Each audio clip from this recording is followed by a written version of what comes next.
They bought their dream home. 3 days later, someone started watching their children sleep. Listen, I'm going to tell you a story today that's going to make you think twice before buying your next house.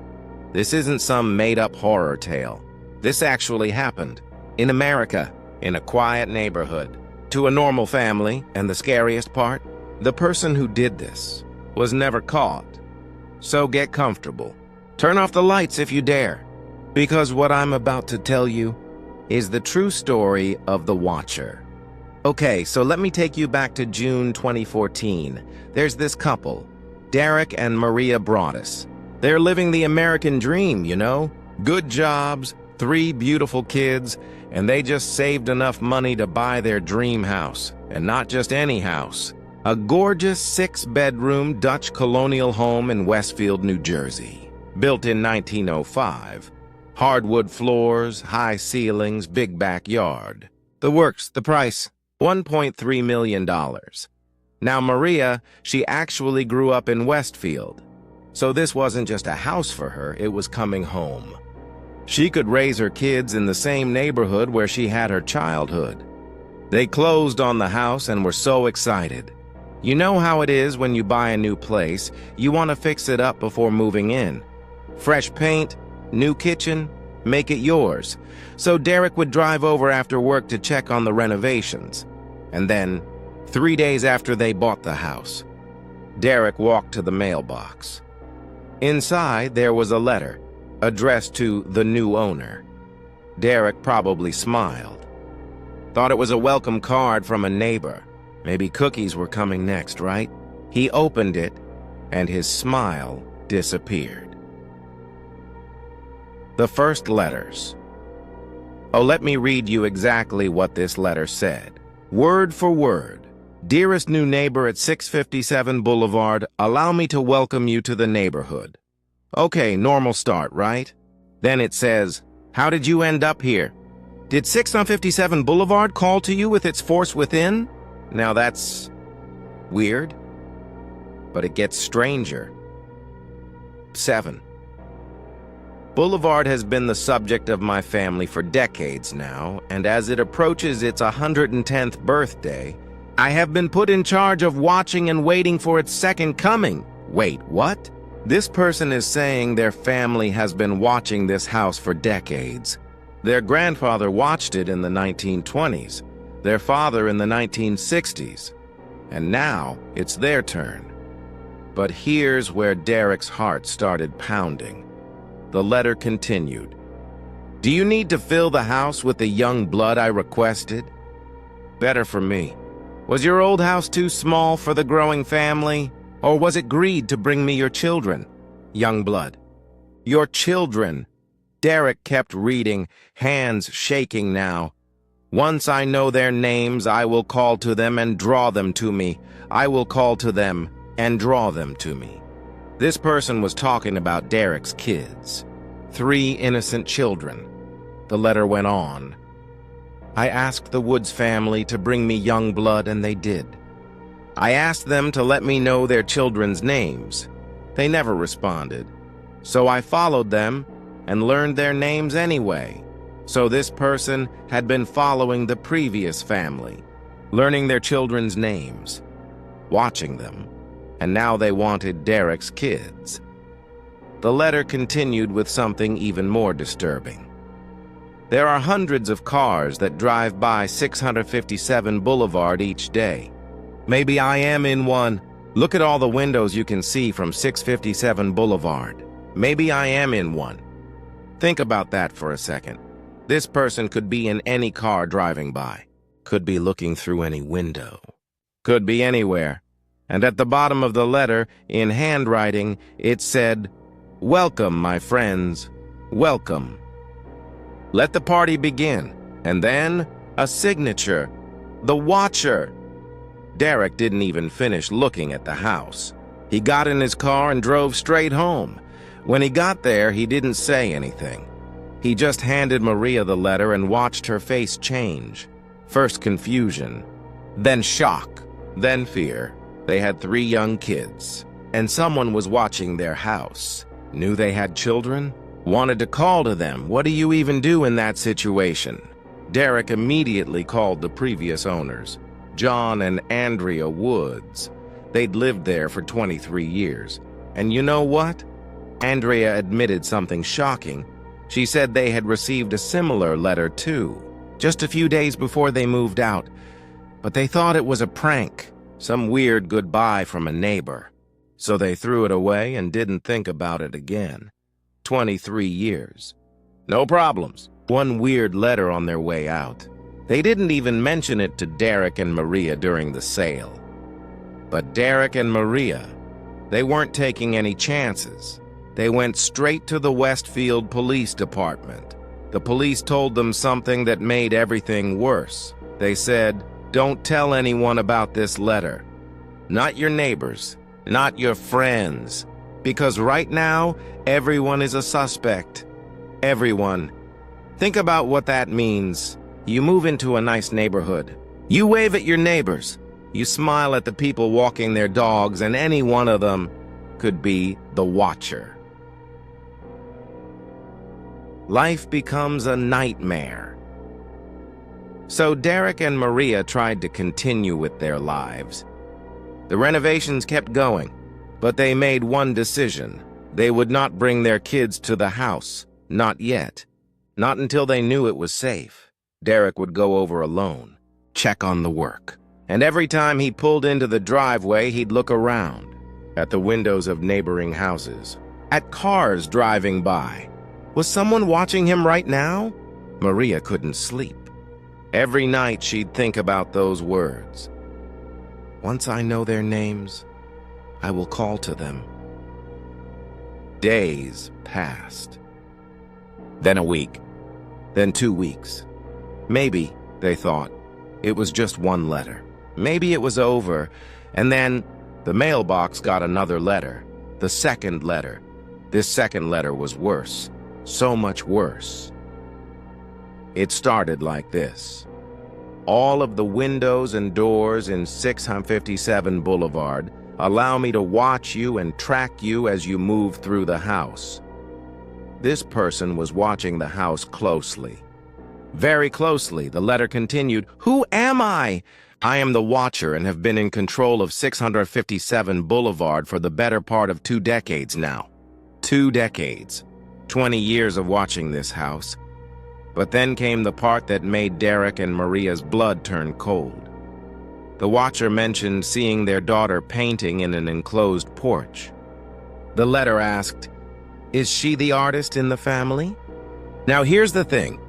That porch wasn't visible from the street. It was enclosed, private, hidden from view. So how did the watcher see that? They had to be close. Really close. Maybe in the backyard. Maybe in a neighboring house. Maybe inside somehow. The letter went on. I pass by many times a day. 657 Boulevard is my job, my life, my obsession.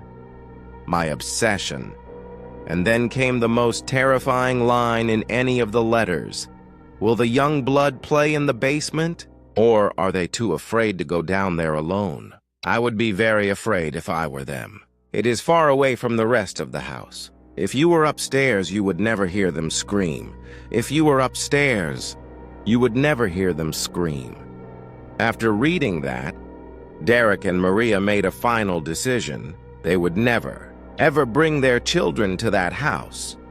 The dream home they'd worked so hard for, saved for years to buy, was now a prison they couldn't escape. So the police started investigating.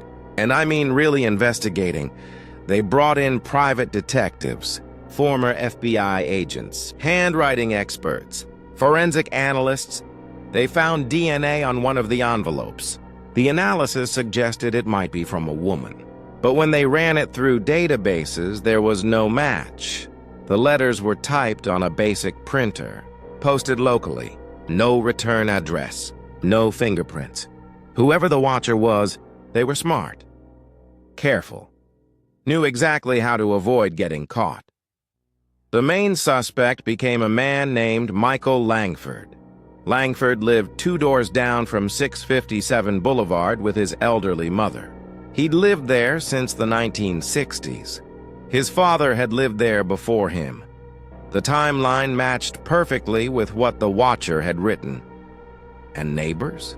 They said Langford was strange. He'd been caught looking through people's windows before, staring into backyards. The police noticed something else too. Langford's house had a direct view of that enclosed porch where the Watcher claimed to have seen the Broaddus daughter painting. So police questioned him, but Langford denied everything. Said he had no idea what they were talking about, and without a confession or solid evidence, they couldn't arrest him. Meanwhile, something else started happening. The town of Westfield began turning against Derek and Maria. People started whispering, gossiping. Some neighbors began saying that maybe Derek and Maria had written the letters themselves. That they had buyer's remorse and were trying to get out of the purchase. Can you imagine? Your family is being terrorized. You're living in fear. And instead of support, people accuse you of lying.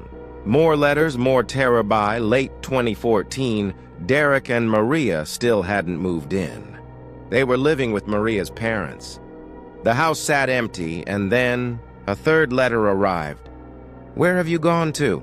657 Boulevard is missing you. The Watcher knew they weren't living there. They were still being watched.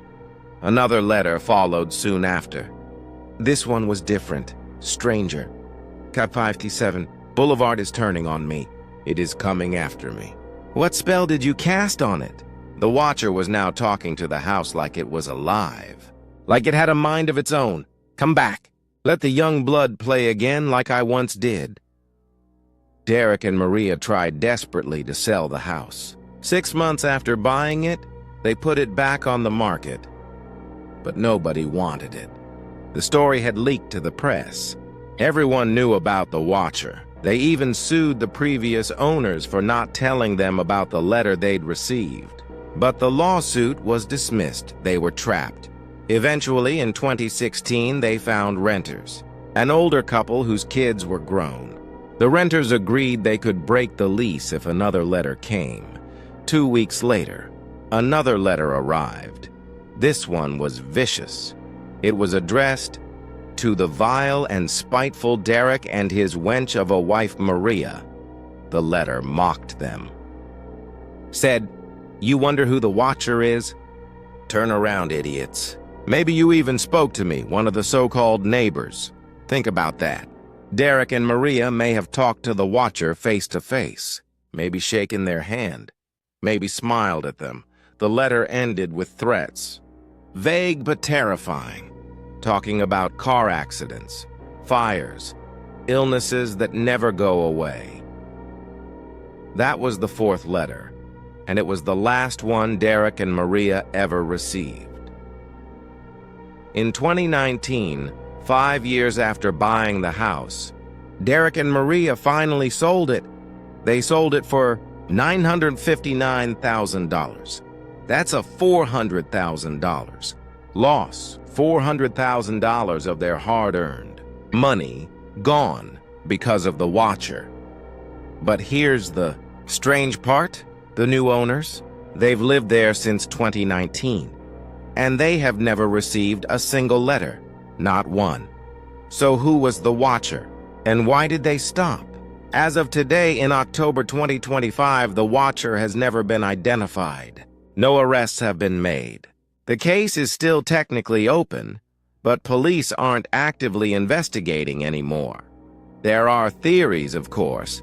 Some people still think it was Michael Langford, the neighbor, but he was never charged. He denied it until he passed away. The DNA evidence suggested it might have been a woman, but there's no match in any database. Some people think it was an elderly woman in the neighborhood who had some twisted connection to the house. And yes, some people still believe Derek and Maria made the whole thing up, even though they suffered real trauma. Derek developed depression. Maria has PTSD to this day. But here's what we know for sure. Derek and Maria still live in Westfield, New Jersey. just blocks away from 657 Boulevard. They never got answers. They never got justice. And somewhere out there, the Watcher is still free. Maybe they're old now. Maybe they've forgotten about it, or maybe they're watching someone else's house right now, so that's the true story of the Watcher. In 2022, Netflix made a mini-series about it. They changed a lot of details, added drama, made it more Hollywood. But the real story, the actual letters, the real fear that family felt, that's somehow even scarier because it's real. And it happened to people just like you and me. So next time you buy a house, check the mailbox carefully. And if you ever get a letter from someone calling themselves the Watcher, run. Thanks for listening to this story. If you want more true horror stories like this, hit that subscribe button. Leave a comment telling me what you think happened. Who do you think the Watcher was? And hey, sleep well tonight if you can.